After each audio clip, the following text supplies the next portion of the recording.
Selamat siang semuanya. Assalamualaikum warahmatullahi wabarakatuh. Pada kesempatan kali ini, kami dari kelompok B ingin menyampaikan mengenai kasus pada siklus pengeluaran. Sebelumnya, perkenalkan, saya Yoga Bisatiakti, yang kemudian Nurjana, dan yang selanjutnya Jasmine. Untuk pembahasan pertama akan disampaikan oleh rekan saya, yaitu Nurjana. Silahkan. Pertama, kami melakukan interview. Dari hasil interview pada 3 orang, yaitu akuntan, auditor, dan manajer. Berikut hasil interviewnya adalah: 1. Apakah voucher diotorisasi terlebih dahulu? Kadang dilakukan oleh akuntan atau kepala bagian. Apakah dilakukan pengecekan bukti ke catatan akuntansi? Kadang-kadang. Siapakah yang menerima barang yang dibeli? Tidak tahu. Apakah dilakukan pengecekan faktur? Tidak. Bagaimana pengakuan hutang? Tidak tahu. Apakah dilakukan rekonsiliasi bank secara berkala? Tidak tahu. Kedua, kepada auditor, apakah perusahaan melakukan pencatatan akuntansi menggunakan sistem komputer atau manual? Tidak tahu. Apakah selama melakukan audit terdapat temuan yang tidak wajar? Ya, terdapat perbedaan antara utang pada data klien dengan vendor setelah dilakukan konfirmasi. Bagaimana risiko pengendalian perusahaan? Tingkat materialitas yang ditetapkan 5% untuk akun persediaan. Apa persediaan dari perusahaan? Umbi-umbian, namun hasil auditnya belum keluar. Lalu terdapat penerimaan kas dengan jumlah Rp575.750.000. Yang ketiga, kepada manajer, apakah perusahaan melakukan pencatatan akuntansi menggunakan sistem komputer manual by system? Apakah permintaan dan juga pesanan pembelian yang dilakukan memiliki nomor urut? Tidak, terserah karyawan. Apakah dilakukan pengecekan persediaan secara berkala? Tidak, kami melakukan perhitungan setiap 1 minggu sekali untuk bahan baku utama dan 1 tahun sekali untuk bahan baku pendukung. Karena bahan baku pendukung, kami sekali beli langsung pakai, habis. Lalu manajer menyatakan bahwa tahun ini terdapat pembelian terbesar bahan baku utama sebesar 1 ton dengan harga satuan Rp50.000 per kilogram. Apakah manajer memonitor kegiatan perhitungan persediaan? Ya, kami menangani perhitungan sediaan secara internal namun belum pernah dilakukan oleh eksternal. Analisis pengendalian berdasarkan dokumen. Tidak ada otorisasi di voucher pembelian dan angkut. Tidak ada voucher angkut atas voucher pembelian bulan Januari 2007. Jumlah persediaan ubi dan cilembu sangat besar sehingga berisiko expired atau basi. Kesimpulannya, pengendalian internal buruk. Tidak diperlukan pengujian pengendalian, langsung melakukan pengujian substantif. Hal tersebut dilandasi 1. Tidak ada pemisahan tugas yang jelas antara akuntan dan kepala bagian. 2. Pemeriksaan persediaan yang dilakukan 1 tahun sekali menyebabkan risiko atas persediaan menjadi tinggi. 3. Dilakukan pengecekan faktur. 4. Tidak dilakukan rekonsiliasi bank. 5. Belum pernah dilakukan perhitungan persediaan oleh pihak eksternal. 6. Persediaan sangat besar. Nilai kas kecil, piutang dan CKP sangat kecil, hutang kecil. Lalu selanjutnya asersi dan tujuan audit spesifik bisa dilihat.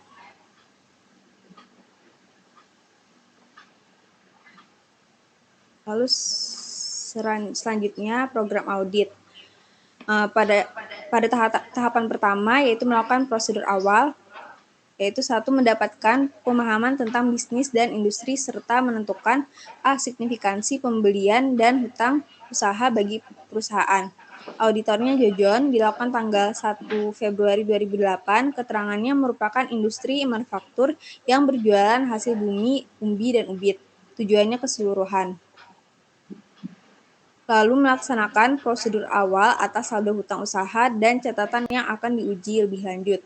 Pertama, menelusuri saldo hutang usaha ke kertas kerja tahun sebelumnya. Tidak terdapat temuan, lalu saldo telah sesuai. Selanjutnya, mereview aktivitas dalam akun buku besar hutang usaha. Indeksnya C01, auditornya Jojon. Pada tanggal 3 Februari 2008, keterangannya terdapat temuan kurang saji sebesar 3.500.000 setelah pemeriksaan voucher pembelian dan konfirmasi. Tujuannya EO3, VE3, dan PD5. Lalu ke indeks C01, di sini terdapat jurnal koreksi, yaitu dikarenakan adanya kurang saji pada buku besar hutang usaha klien sebesar 3.500.000. Jurnal koreksinya sediaan BIT pada hutang usaha sebesar 3.500.000. Salah saji tersebut tergolong material dikarenakan nilai materialitas untuk saldo hutang usaha adalah sebesar 1%, yaitu Rp200.000. Selanjutnya, prosedur analitis, yaitu dengan menghitung rasio A perputaran hutang usaha. Indeksnya B01, Auditor Jojon tanggal 1 Februari 2008, keterangannya perusahaan membutuhkan waktu sekitar 60 hari untuk membayar supplier. Tujuannya EO3, C4, VE3, dan VE4. Ke B01. Pada rasio perputaran hutang usaha itu rumusnya pembelian dibagi hutang usaha. Pembeliannya itu didapat dari voucher pembelian dan hutang usahanya itu didapat dari konfirmasi dikurangi dengan memo. Lalu dibagi hasilnya 6,83. Artinya perusahaan telah membayar saldo hutang rata-rata 6,083 kali pada tahun 2007.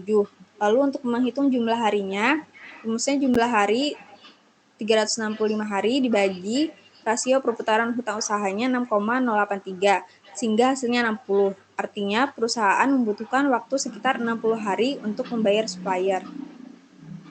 Selanjutnya akan dijelaskan oleh Yoga.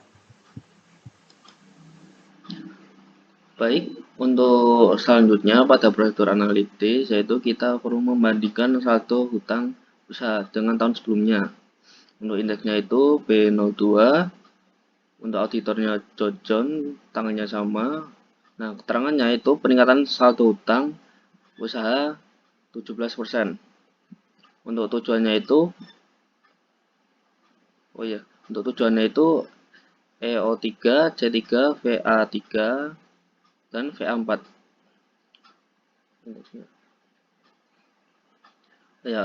Pada rasio pertumbuhan hutang usaha ini dapat kita ketahui bahwa hutang usaha pada tahun 2016 nilai 50 juta ini dapat kita tahu dari neraca sebagian.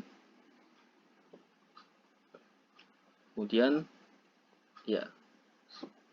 neraca sebagian pada 50 juta. Lalu untuk yang hutang usaha pada tahun 2017 itu senilai 60 juta. Itu berasal dari pada konfirmasi itu senilai pada nilai konfirmasi itu senilai 63.500.000 dikurangi dengan memo returnnya atas seluruh bid.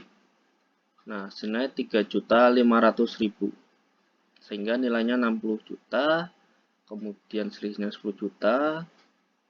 Lalu 10 juta dibagi 60 juta mendapatkan hasil yaitu pertumbuhan hutang usaha senilai 16,67% atau dibulatkan 17%. Nah, sebelum melanjutkan ke pengujian rincian transaksi, perlu kita ketahui bahwa nilai materialitas yang kita pakai itu 0,5% dari total aset dan kemudian 1% dari total kewajiban.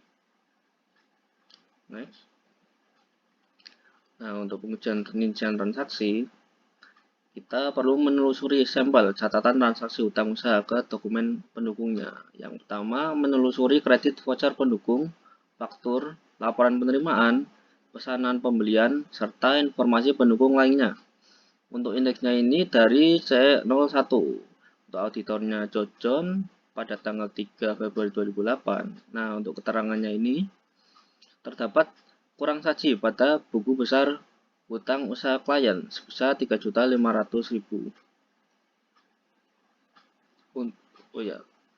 Lalu, pada uji transaksi utang usaha ini terdapat 4 transaksi yang dimana supplier yang ada di sini itu hanya satu, yaitu Pohung. Untuk nilainya ini berasal dari buku besar. Nah, tidak terdapat otorisasi. Kemudian pada footing dan closing ini telah sesuai. Kemudian untuk voucher pembelian ini ada semua. Lalu untuk voucher angkut pada transaksi yang pertama tanggal 5 Januari 2007 itu tidak ada. Sedangkan untuk transaksi yang lainnya itu ada. Nah, sebelumnya itu untuk yang tanggal 29 Desember 2007 angka 63.500.000 itu tidak sesuai dengan buku besar, tapi yang dicatat itu 60 juta, makanya perlu di-adjust. Lalu untuk pada tanggal 5 Januari, 2 Juni, dan 2 September itu telah sesuai dengan buku besar, sedangkan untuk tanggal 29 Desember itu tidak sesuai.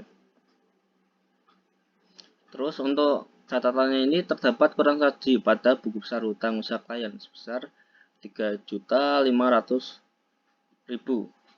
Nah, untuk jumlahnya itu sediaan bid pada hutang usaha senilai 3.500.000. Nah, untuk salah saji tersebut tergolong material dikarenakan nilai materialitas untuk satu hutang usaha adalah 1%, yaitu 200.000. Next. Nah, selanjutnya kita perlu menelusuri debit ke pengeluaran kas atau memo retur pembelian. Untuk indeksnya itu C01. Nah, auditornya itu Jojon pada tanggal 4 Februari 2008. Untuk keterangannya, perusahaan telah mengirimkan memo debit sebesar 3.500.000 dan belum mencatat beban angkut atas pembelian sediaan. Untuk tujuannya itu EO3, RO3, VA3, PD3, dan PD4.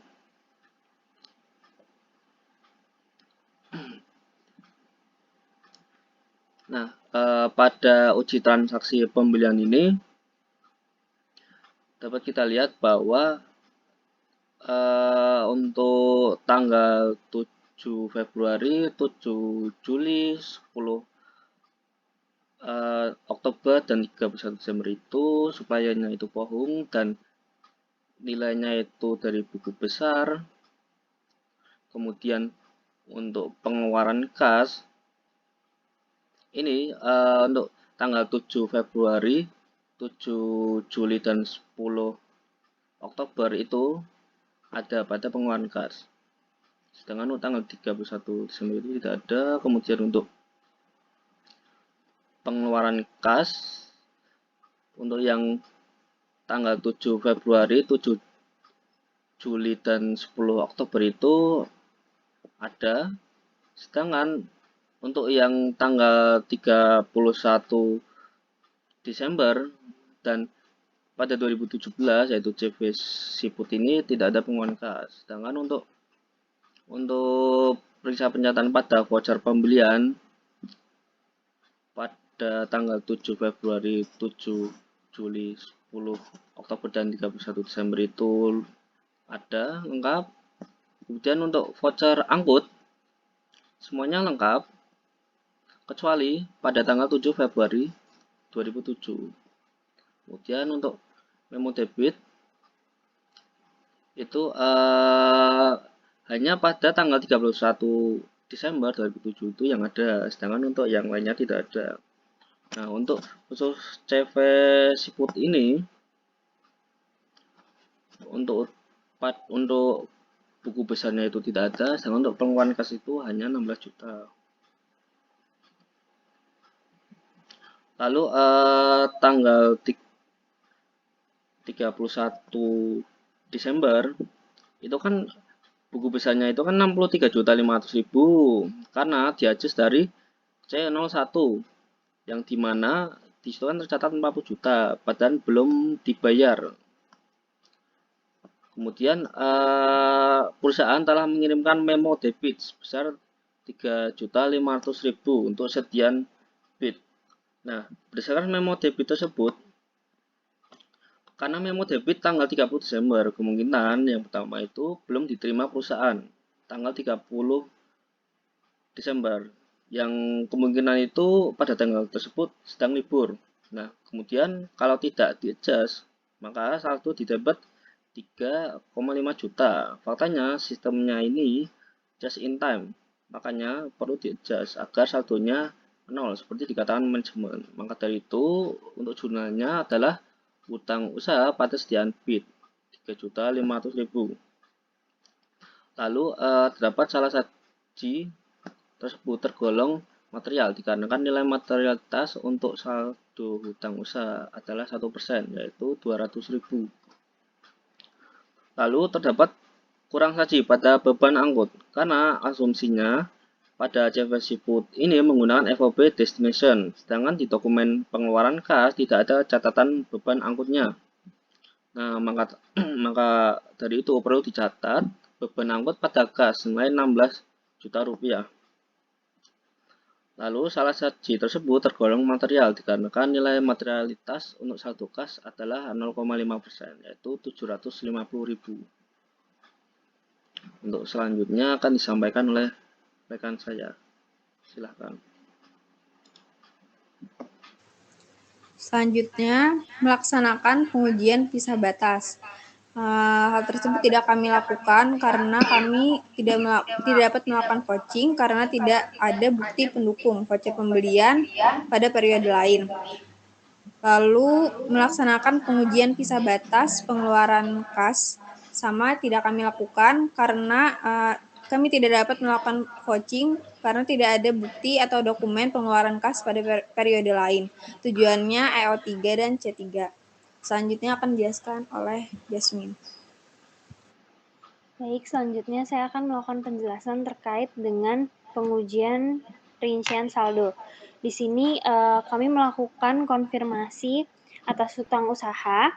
Yang pertama di sini kami mengidentifikasi pemasok utama dengan mereview register voucher dan mengirimkan konfirmasi kepada pemasok dengan saldo yang besar, bersaldo kecil, dan bersaldo debit.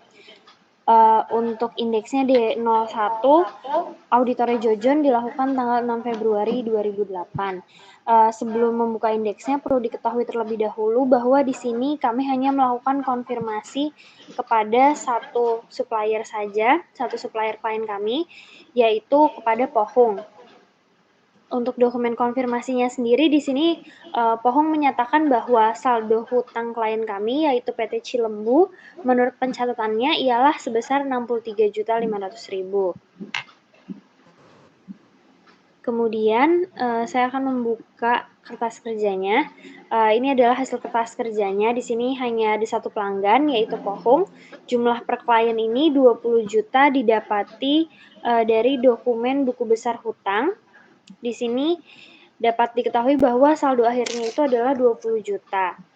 Sedangkan seperti yang telah dipaparkan sebelumnya bahwa hasil konfirmasinya adalah 63.500.000. Sehingga diperoleh selisih sebesar 43.500.000 rupiah.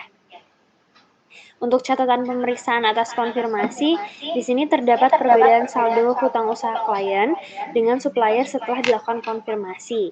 Di sisi lain, klien kami ini, PT Cilembu itu tidak memberikan dokumen-dokumen penting berupa bukti transfer bank maupun mutasi rekening, sehingga kami tidak dapat memastikan kebenaran terkait pembayaran klien yang sebelumnya diakui di buku besar hutang pada tanggal 31 Desember 2007 sebesar 40 juta.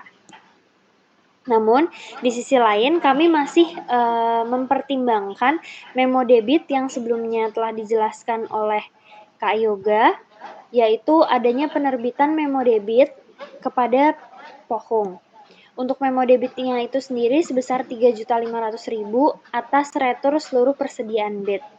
Sehingga di sini kami melakukan pertimbangan atas konfirmasi, namun juga kami mempertimbangkan hasil memo debit dengan pertimbangan sesuai yang telah disampaikan pula oleh Kak Yoga, bahwa adanya kemungkinan bahwa memo debit yang belum sampai atau belum dibuka, mengingat pengiriman memo debit itu pada saat liburan atau mendekati waktu liburan. Sehingga jurnal koreksi yang kami lakukan adalah kas di bank debit 40 juta, kemudian hutang usaha kredit 40 juta.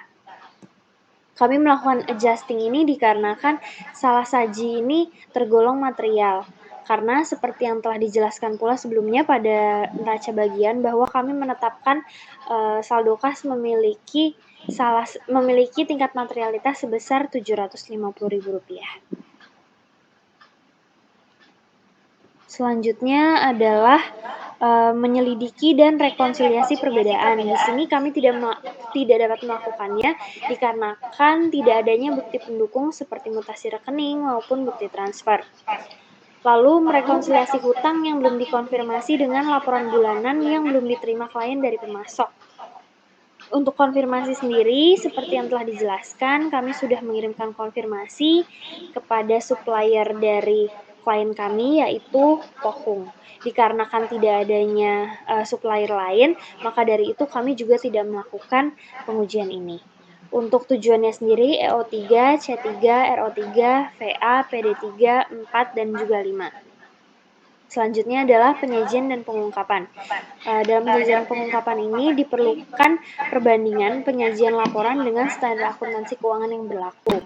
Hal tersebut dilakukan dengan yang pertama, menentukan bahwa hutang telah diidentifikasi dan diklasifikasikan secara tepat menurut jenis serta periode pembayaran yang diperkirakan.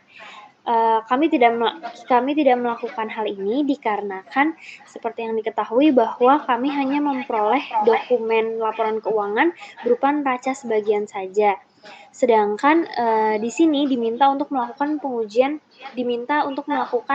identifikasi dan mengklasifikasikan secara tepat menurut jenis serta periode pembayaran. Sedangkan seperti yang dapat dilihat di sini hanya terdapat hutang dagang dan juga hutang lain-lain yang tergolong ke dalam kewajiban jangka pendek. Kemudian yang kedua, menentukan apakah saldo debit yang signifikan secara keseluruhan sehingga harus direklasifikasi. Reklasifikasi ini juga tidak dapat kita lakukan mengingat jenis kewajiban yang ada hanyalah yang jangka pendek, tidak ada yang lancar. Lalu untuk tujuannya adalah VA, PD3, PD4, dan juga PD5. Setelah melakukan seluruh rangkaian yang ada dari siklus pengeluaran ini, kami menghasilkan laporan per audit sebagai berikut. Di sini kami melakukan adjusting terhadap 3 akun yang ada pada neraca sebagian PT Cilembu. Yang pertama adalah kas di bank bangkrut.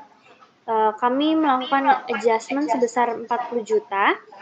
Itu dikarenakan adanya pengeluaran kas yang sebelumnya dicatat untuk melakukan pembayaran hutang. Itu dapat dilihat di sini, di mana ada pendebitan sebesar 40 juta. Namun berdasarkan konfirmasi yang dilakukan oleh Pohung, saldonya adalah 63.500.000. Oleh karena itu, kami mendebit kas sebesar 40 juta. Lalu di sini kami juga melakukan adjusting terkait dengan pengeluaran atas beban angkut yang belum dicatat sebelumnya. Untuk dokumennya sendiri sudah tersedia, namun pada bagian dokumen pengeluaran kas di sini hanya tercatat pembayaran hutang dagang dan juga hutang lain-lain. Tidak tertuang mengenai beban angkut. Untuk beban angkut sendiri, untuk jurnal penyesuaiannya itu sendiri sebetulnya terdapat beban angkut, namun dikarenakan laporan keuangan yang sebelumnya disediakan kepada kami hanyalah neraca sebagian, oleh karena itu kami juga tidak membuat untuk income statement-nya, di mana beban angkut sendiri masuk ke dalam income statement. Selanjutnya adalah sediaan bid. Di sini kami juga melakukan adjusting terhadap sediaan bid dikarenakan sebelumnya diketahui bahwa pembelian bid itu dicatat sebesar 60 juta. Tidak ada pencatatan pembelian bid, di mana seharusnya berdasarkan dokumen yang telah diberikan terdapat pembelian bid juga sebesar 3.500.000 dan seharusnya hal tersebut dicatatkan. Oleh karena itu, kami mendebit sediaan bid. Lalu pada akhirnya kami kembali mengkreditkan sediaan bid dikarenakan adanya dokumen memo yang telah diterbitkan oleh klien kami kepada Pohung pada tanggal 30 Desember. Lalu yang selanjutnya adalah untuk akun hutang dagang. Di sini kami mendebitkan sebesar Rp3.500.000 dikarenakan adanya memo debit. Lalu untuk pengkreditannya itu ada sebesar 3.500.000 dikarenakan kami melakukan adjustment tadi, dan yang 40 jutanya ini disebabkan berkaitan dengan pendebitan kas di bank bangkrut. Karena sebelumnya di bagian dokumen buku besar hutang, di sini ada pendebitan 40 juta, yang mana sebetulnya hal tersebut belum dilakukan pembayarannya. Oleh karena itu, kami menghasilkan saldo hutang dagang akhir 60 juta, kemudian untuk sediaan BIT-nya tetap 0. Hal ini juga sesuai dengan hasil interview kami dengan manajemen yang menyatakan bahwa sediaan BIT ini termasuk sediaan just in time, artinya setiap dibeli lalu langsung habis. Dan yang terakhir adalah untuk kas di bank bangkrut memiliki saldo akhir sebesar 190 juta. Sekian presentasi dari kelompok B, kurang lebihnya mohon maaf. Apabila terdapat pertanyaan maupun sanggahan dapat kita diskusikan pada elok. Terima kasih. Wassalamualaikum warahmatullahi wabarakatuh.